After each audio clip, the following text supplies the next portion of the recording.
જય શ્રી કૃષ્ણ, રાધે રાધે. સ્વાગત છે તમારું મારા વિડીયો પર. હું all in one channel Urvashi Dholakia. આજે અમે આવ્યા છીએ અમદાવાદ ખાટુ શ્યામ મહારાજના દર્શને આવ્યા છીએ. જે મંદિરનું એડ્રેસ મેં ડિસ્ક્રિપ્શનમાં મૂકી દઈશ. તો આ છે સોસાયટી એરિયામાં છે આ મંદિર, ખાટુ શ્યામ મહારાજનું મંદિર. અમે પણ પહેલી જ વાર આવ્યા છીએ, તો ચલો તમને પણ દર્શન કરાવીશું અહીંના. જો આ બહારનો વ્યૂ છે, મંદિરની બહારનો વ્યૂ છે. અને અહીંયા ખાસ સૂચના આપવામાં આવી છે કે તમે જે કોઈ દર્શને આવો છો એ તમારા ટુ વ્હીલર પાર્ક જે છે એ લાઇનમાં બહાર વ્યવસ્થિત રીતે પાર્ક કરો, જેથી કરીને કોઈને પ્રોબ્લેમ ના થાય. સોસાયટી એરિયા છે એના માટે આવવા જવા માટે આપણા વ્હીકલો નડે નહીં, એના માટે ખાસ અહીંયા સૂચના આપવામાં આવી છે કે જે પણ અહીંયા મંદિરે આવો છો ને એ તમારા ટુ વ્હીલર છે એ લાઇનમાં બહાર પાર્ક કરવા વિનંતી કરે છે. તો બહારથી આ રીતનું આપણને બતાવે છે મંદિર. જય ખાટુ શ્યામ મહારાજ. અહીંયા સાથે સાથે મહાદેવનું મંદિર છે, માતાજીનું મંદિર છે, ઉમિયા માતાજીનું, અને ખાટુ શ્યામ મહારાજનું મંદિર છે. જય શામળિયા સાહેબ. તો ચલો આપણે જઈશું અંદર દર્શન કરવા. અને અંદર મંદિરમાં દર્શન કરતી વખતે કંઈ જ પણ આપણે વાતો નહીં કરીએ. રામ નામ ભજલે, રામ નામ સુખધામ ભજલે, રામ નામ સુખધામ ભજલે, રામ નામ સુખધામ.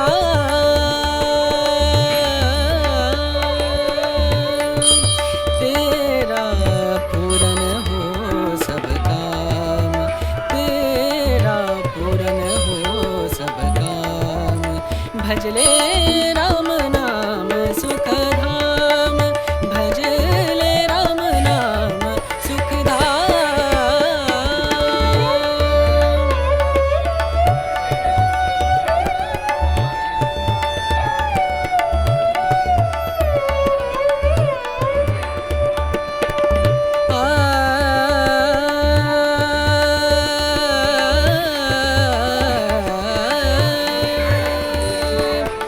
संत समागम,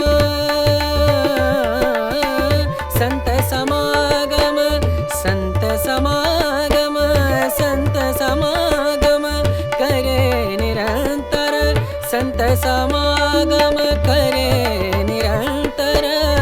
जग से हो उपरात, जग से हो उपरात. ब्रह्मानंद परम पद पावे, ब्रह्मानंद, ब्रह्मानंद परम पद पावे. मन होवे निष्काम, मनवा मन होवे निष्काम भजले, राम नाम सुखधाम भजले, राम नाम सुखधाम भजले, राम नाम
અહીંયા ખાટુ શ્યામ મહારાજની પ્રાર્થના લખવામાં આવી છે, જે ભક્તો સારી રીતે વાંચીને પ્રાર્થના પણ કરી શકે એમ છે. તો વિડીયો સારો લાગ્યો હોય તો વિડીયોને લાઈક કરી દેશો, કોમેન્ટમાં જય ખાટુ શ્યામ મહારાજ લખી દેશો. રાધે રાધે.